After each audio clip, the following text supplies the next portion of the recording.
We're talking about the true root cause of the modern health crisis.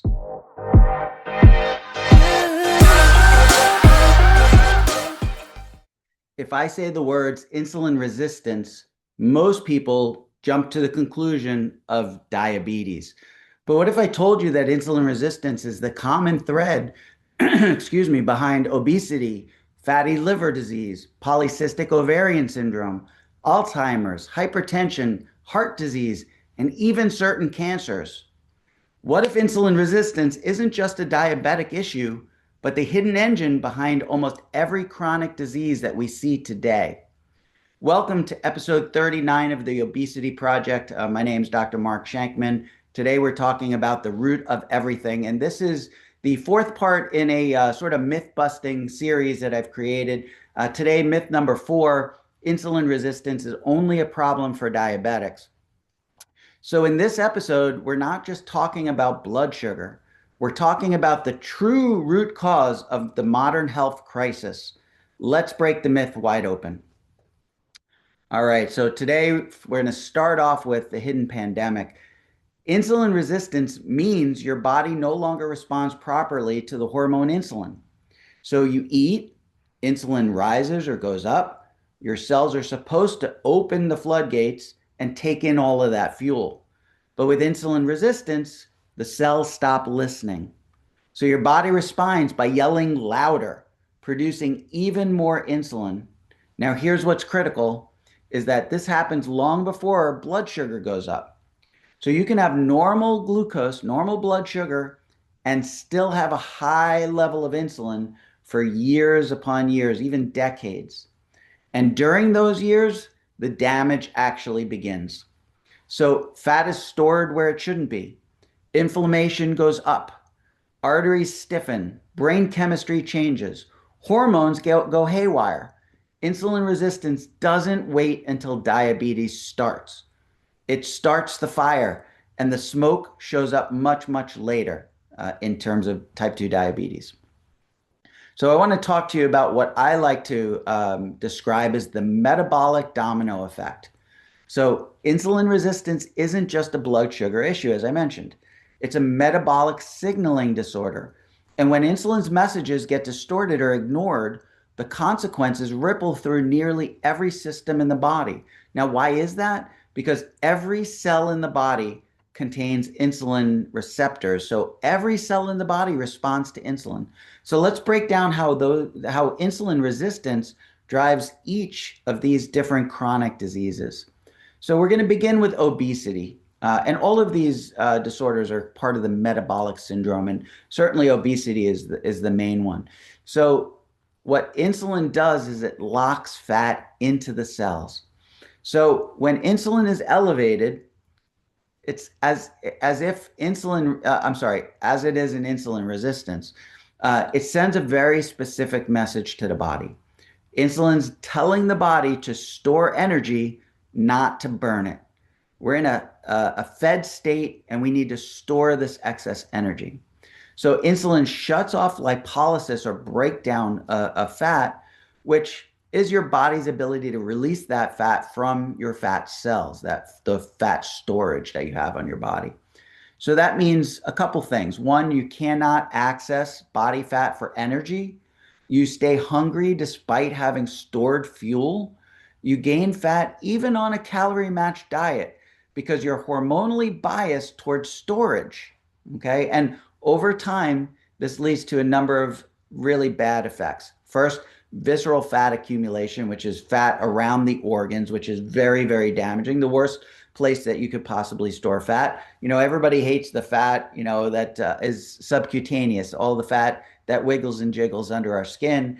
It's unsightly, but that's actually much more physiologic and healthy storage of fat than viscerally in the organs, around the organs. So visceral fat is so bad because if you store it under the skin, anywhere in your hips, your butt, your belly, in the subcutaneous area of the belly, then we're talking about you can have rapid expansion of that fat without really compromising any of the organs. Yet when we store it viscerally, we're actually compressing and limiting the amount of room that the organs in our bodies have, and that could have negative consequences on the way our organs work. So visceral fat accumulation, way more damaging, way more problematic than is subcutaneous fat.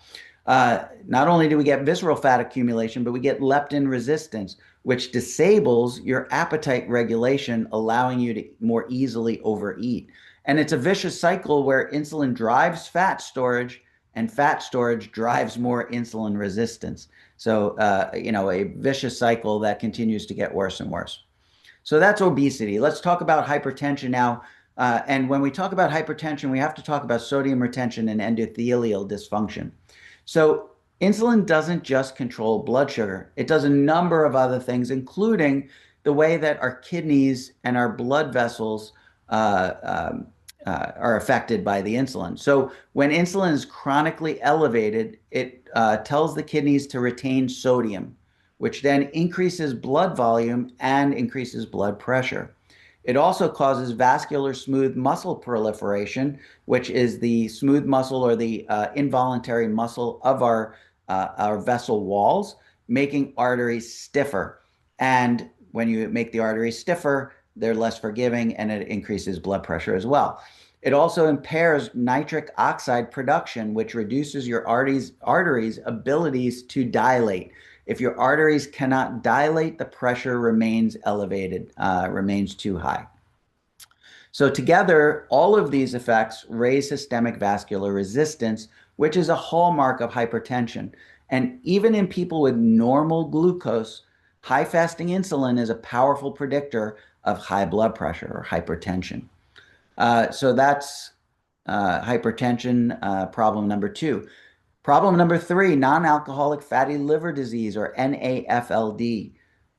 Your liver is like the metabolic air traffic control tower. So when you're insulin resistant, one, fat builds up in your liver cells because insulin keeps promoting fat synthesis, a process called lipogenesis, right? So the fat is taken up by the liver cells, creates the fat into its storage components, and then not all of that fat can get out and travel to the fat cells of our body, and so it builds up inside our liver.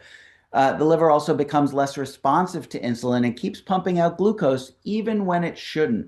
So the liver is programmed to keep those glucose levels constant. It'll keep making glucose and keep pumping it out even when the glucose levels are good.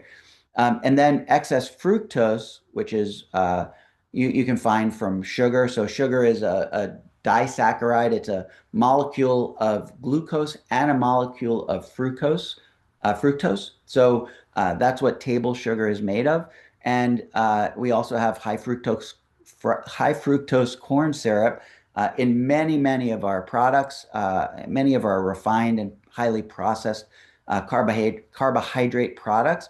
That extra fructose then gets rapidly converted to fat in the liver, especially in insulin-resistant individuals.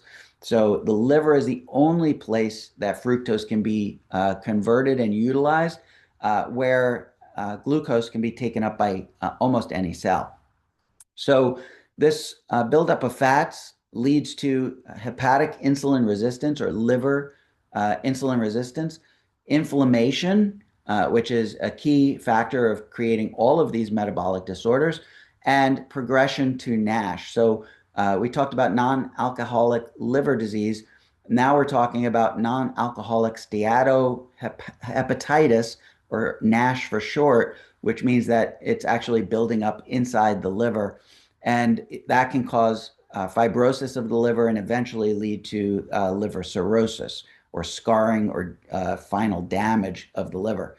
So non-alcoholic fatty liver disease is now the #1 cause of liver transplants, and it's driven almost entirely by insulin resistance, not by alcohol. Years past, before the obesity crisis, before the guidelines for the American diet, it used to be almost exclusively in alcohol. Now we see it all the time, and primarily not in alcoholics, but in obese patients with fatty liver disease.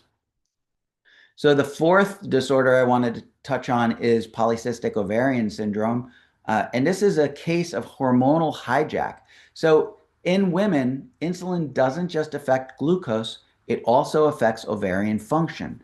So chronically high insulin levels, one, directly stimulate the theca cells in the ovaries to produce more androgens, testosterone, okay, and suppresses sex hormone binding globulin, which then increases the free testosterone levels. And this leads to anovulation, meaning ovulation stops or gets delayed or even discontinued. And then women get irregular periods and ovarian cyst formation as a result. This also promotes weight gain, which further worsens the insulin resistance. So all of this buildup in testosterone does trigger the problems with ovulation and irregular periods, but also is why women get facial hair and some of the male sex characteristics that you see in PCOS. So in fact, many cases of PCOS can be improved or even reversed with insulin lowering interventions like low carbohydrate diets, fasting, or metformin, which many PCOS patients take. All right, so the fifth disorder I want to touch on is Alzheimer's disease, or what is now being called type 3 diabetes. So your brain needs glucose, but it also needs insulin to use that glucose properly. So with insulin resistance in the brain, neurons become less responsive to insulin. Glucose uptake declines even if blood sugar is high. The brain becomes energy starved, leading to aspects of cognitive decline. You might see brain fog, but eventually, in the most severe cases, it's going to lead to Alzheimer's. Insulin also fails to regulate beta amyloid clearance, which contributes to the plaques that we see in Alzheimer's disease. So this is why Alzheimer's is increasingly being called type 3 diabetes, a neurodegenerative condition with metabolic roots. And insulin resistance in midlife is a very, very strong predictor of dementia decades later on. So that's the fifth disorder. The sixth disorder I wanted to touch on was cancer, and specifically growth signals and fuel supply. So insulin is not just a metabolic hormone. It's also a growth factor. Insulin causes growth of the fatty cells, causes uptake of glucose to actually use to get things done inside the cell. It's an anabolic mediator. So chronic hyperinsulinemia or chronically elevated insulin levels promote cell proliferation, which is the main sort of problem in cancer. It does inhibit apoptosis, which is programmed cell death for cells that are not functioning properly any longer. It's sort of a marker for your immune system to take these cells out and remove them. It also increases IGF-1, insulin-like growth factor 1, which stimulates tumor growth, and also provides glucose and glutamine, which fuel rapidly dividing cancer cells. So we have several studies that actually show that high insulin and elevated IGF-1 levels are linked to increased risk of breast, prostate, and colorectal cancers. And diabetics have higher cancer mortality even after adjusting for obesity. So again, it's not just about sugar. It's about the hormonal environment that says grow, store, don't die, right? Which is exactly what cancer cells want to hear. So this is why it's so proliferative for cancer. All right, so the bottom line on these metabolic disorders is insulin resistance doesn't just stay in the blood. It infiltrates your fat tissue, your liver, your ovaries, your arteries, your brain, and even DNA regulation. So insulin resistance is not just a diabetic disease. It's a systemic signaling disorder that fuels the diseases most people fear the most. Most of the chronic disorders are signaled by insulin, and most of the time. So it starts silently. before your A1C ever changes and before your doctor ever notices. And that's really the ultimate problem. The doctor only picks up on these things once you actually have a diagnosis of these problems.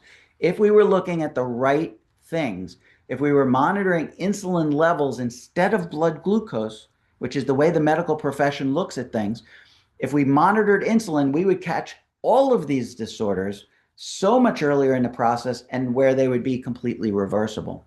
Now, many of these things still are reversible, but let's just say you develop atherosclerotic plaques due to heart disease from the insulin resistance. Well, some of those things, once they're there, now you can't reverse them. So we've got to catch these things early. The only way to catch it early is to monitor insulin levels, look at insulin resistance. We can measure that on lab tests and catch it before it starts. Okay, so let's talk about some studies that really changed everything.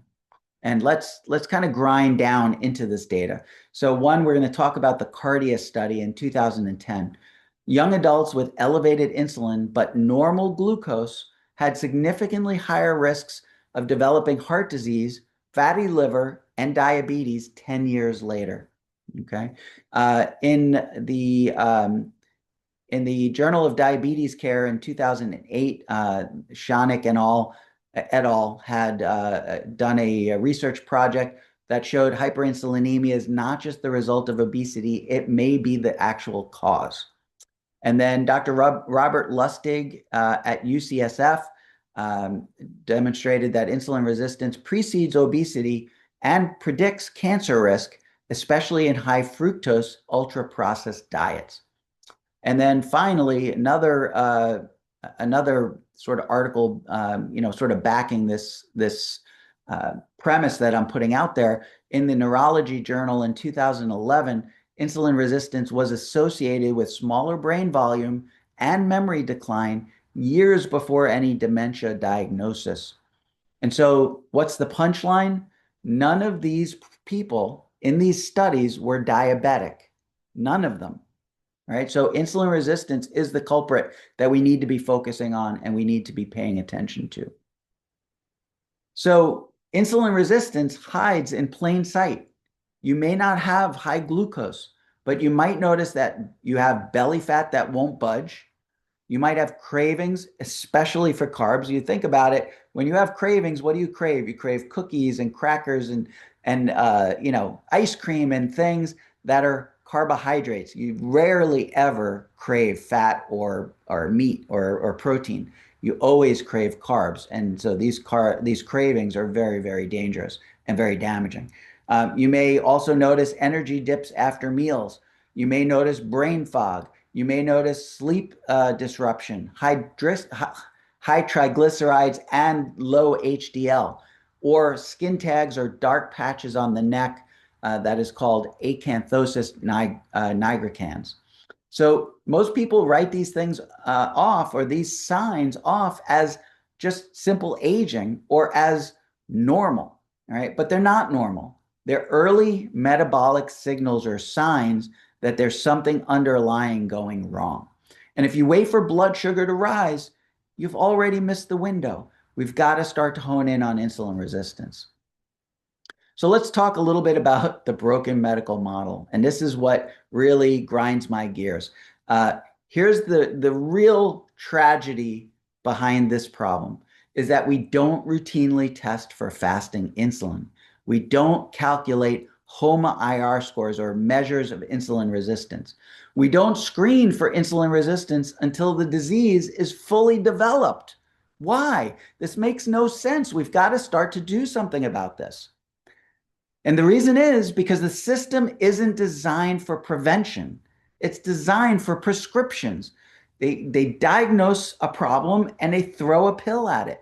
That's not the solution. The solution is to get at the root cause and fix it before any of these symptoms actually begin. And so you can walk into a doctor's office with high insulin, fatty liver, early PCOS, or early cognitive decline and still be told everything looks normal. You're perfectly fine. But normal isn't the same as healthy. And that's what the medical profession really need to start understanding, is that normal on lab tests is not the same as healthy. You know there's a problem. You're not feeling well. And that normal labs don't mean that your cells are functioning properly. They're not. There's a problem. You know it, you feel it, yet normal lab tests, the doctor throws their hands up and says, everything is perfectly fine. So what should we be measuring and what should we be fixing? So if you want to catch insulin resistance early, before it shows up as diabetes or some other chronic disease, here's what we have to measure. And I touched on these real quick. One, we need to measure fasting insulin, the most overlooked lab in medicine. And we need to look at HOMA-IR scores. It's a score that reveals early insulin resistance. And really, here's a big one that we should be looking at. Everybody wants to pick on LDL. Everybody wants to talk about how LDL is the main villain in the cardiovascular story. But there's another predictor that's so much more efficient and so much more predictive of cardiovascular disease, and that's the triglyceride to HDL ratio. It's a ratio of over 2 is a definite warning sign. So you want to have your triglyceride to HDL ratio less than 2.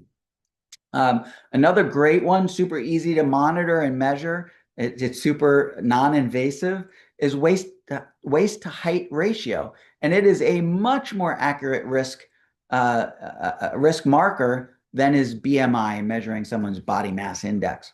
So look at their waist size. It should be about half of what their height is in inches. So that's a very, very good predictor of visceral fat.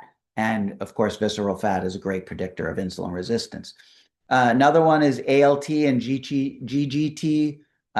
These are liver markers that signal fat accumulation. And so to reverse it, here's what we need to do. You need to lower your insulin. And how do you do that? Really pretty simple. Now, the reason that the doctor never focuses on lowering insulin levels is because there's no pill to do that, right? And there's no money behind telling someone to change their diet or use intermittent fasting or do any of these things that I'm about to tell you about. So there's no financial incentive for the medical profession to promote these things, and that's why they often go overlooked. So here's what you can do to actually lower your insulin levels. One, you want to eat real, unprocessed, low refined foods that are primarily low in carbs, but especially in refined sugar.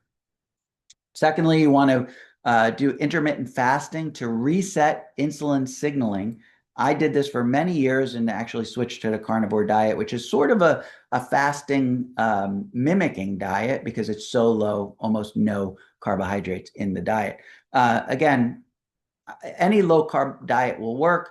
Any ketogenic diet, any carnivore diet will work. I'm not promoting any one of those.